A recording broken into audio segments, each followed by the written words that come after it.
Assalamualaikum warahmatullahi wabarakatuh. Halo teman-teman, perkenalkan nama saya Sylvia Putri Kirana dari kelas 6E dengan 6 NPM 2010631050145, Program Studi Pendidikan Matematika, Fakultas Keguruan dan Ilmu Pendidikan Universitas Singapura Bangsa Karawang. Sebelumnya, video ini bertujuan untuk memenuhi salah satu tugas ujian tengah semester mata kuliah Inovasi Pendidikan dengan dosen pengampu Bapak Dr. Haji Dadan Munandar, MPD. Nah, di sini saya akan menjelaskan tentang inovasi pembelajaran materi SMA kelas 11 semester 1 Matriks dengan model pembelajaran matematika realistik atau disebut dengan PMR. Apa itu PMR? Menurut Zainuri pada tahun 2007, matematika realistik adalah matematika sekolah yang dilaksanakan dengan menempatkan realitas dan pengalaman siswa sebagai titik awal pembelajaran. Masalah-masalah realistik digunakan sebagai sumber munculnya konsep-konsep matematika atau pengetahuan matematika formal. Pembelajaran matematika realistik di kelas berorientasikan pada karakteristik realitis mathematics education atau yang disebut dengan RME, sehingga siswa mempunyai kesempatan untuk menemukan kembali konsep-konsep matematika atau pengetahuan matematika formal. Selanjutnya, siswa diberi kesempatan mengaplikasikan konsep-konsep matematika untuk memecahkan masalah sehari-hari atau masalah dalam bidang lainnya. Sebelum itu, kita bahas itu matriks. Apa itu matriks? Matriks adalah sekumpulan bilangan yang disusun berdasarkan baris dan kolom, serta ditempatkan di dalam tanda kurung. Nah, tanda kurungnya ini bisa berupa kurung biasa maupun kurung siku. Ya, suatu matriks bisa diberi nama dengan huruf kapital, seperti huruf A, B, C, dan seterusnya. Nah, di sini ada ordo dan elemen matriks. Matriks itu mempunyai ukuran ya. Ukuran matriks disebut dengan ordo. Ordo matriks ini berdasarkan banyaknya baris dikali banyaknya kolom pada matriks. Jadi, kalau suatu matriks A memiliki M baris dan N kolom, maka matriks A tersebut berukuran berordo atau dengan M dikali N. Supaya lebih sederhana, kita bisa menulisnya dengan matriks A dikali matriks A M dikali N. Masing-masing bilangan yang terdapat di dalam matriks disebut elemen matriks. Nah, elemen-elemen matriks juga ada notasi sendirinya loh. Nah, kalau matriks dinotasikan dengan huruf kapital, maka elemen-elemen matriks dinotasikan dengan huruf kecil dan diberi indeks yang menyatakan letak baris dan kolomnya. Misalnya nih, pada matriks A di atas, jumlah barisnya kan ada 5, jumlah kolomnya juga ada 5, maka berordonya adalah 5 dikali 5. Atau bisa kita tulis matriks A 5 dikali 5. Lalu, untuk elemen-elemen matriks A bisa dinotasikan dengan AIJ, yang menyatakan elemen matriks A pada baris I dan kolomnya ke J. Nah, di sini ada contohnya ya, pada gambar di bawah. Nah, kita ambil contoh A1, 1, 1, 2, dan A5, 4, seperti pada gambar di atas. Nah, untuk A11 menyatakan elemen matriks A pada baris ke-1 dan kolom ke-1 nilainya adalah 0. Untuk A12 menyatakan elemen matriks A pada baris ke-1 dan kolomnya 2 nilainya adalah 1. Pada A5 dan 4 menyatakan elemen matriks A pada baris ke-5 dan kolom ke-4 nilainya adalah 2. Nah, matriks-matriks juga memiliki jenis.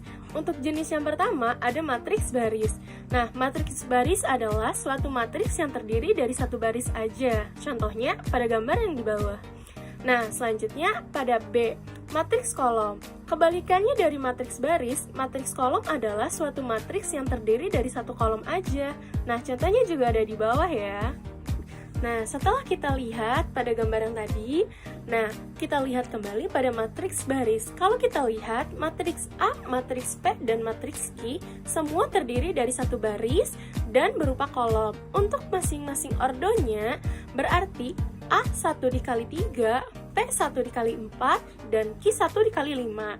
Nah, pada matriks kolom, matriks R, S dan T sama-sama terdiri dari satu kolom dan beberapa baris.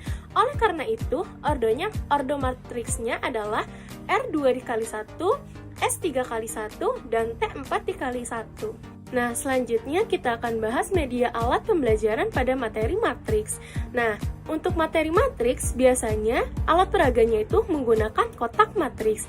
Nah, apa itu kotak matriks? Nah, kotak matriks merupakan media pembelajaran yang bertujuan untuk membantu siswa dalam memahami konsep operasi matematika pada dua buah matriks.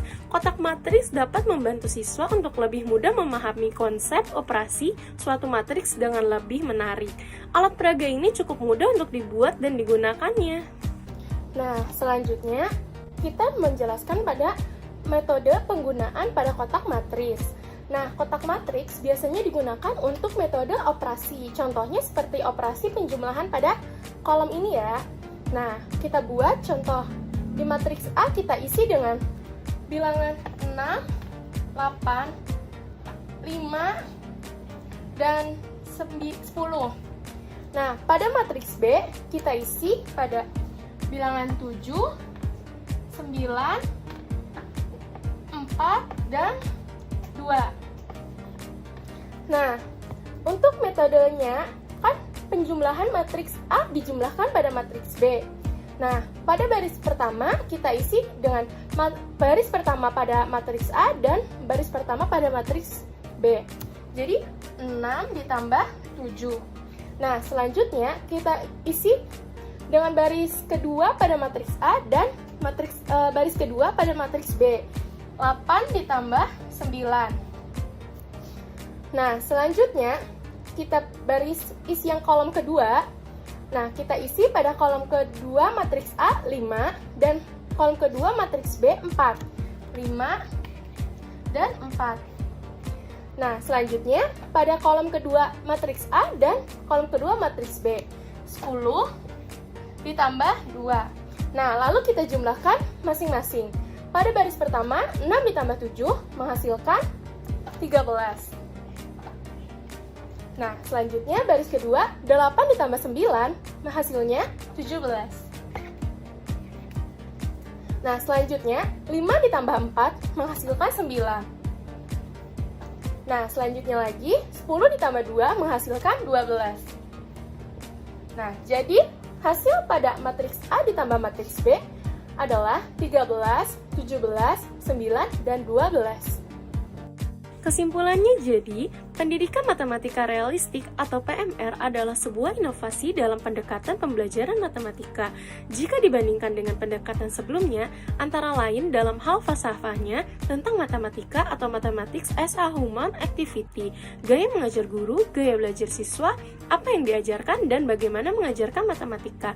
Memperhatikan keunggulan PMR dibandingkan pendekatan konvensional, maka upaya untuk mendifusikan inovasi dalam PMR perlu dirancang dan dilaksanakan secara sistematis, khususnya dalam hal memilih strategi yang digunakan, karena salah satu faktor yang ikut menentukan efektivitas pelaksanaan program inovatif adalah ketepatan penggunaan strategis pendiffusiannya. Sekian pemaparan materi dari saya, mohon maaf bila ada salah-salah kata. Wassalamualaikum warahmatullahi wabarakatuh.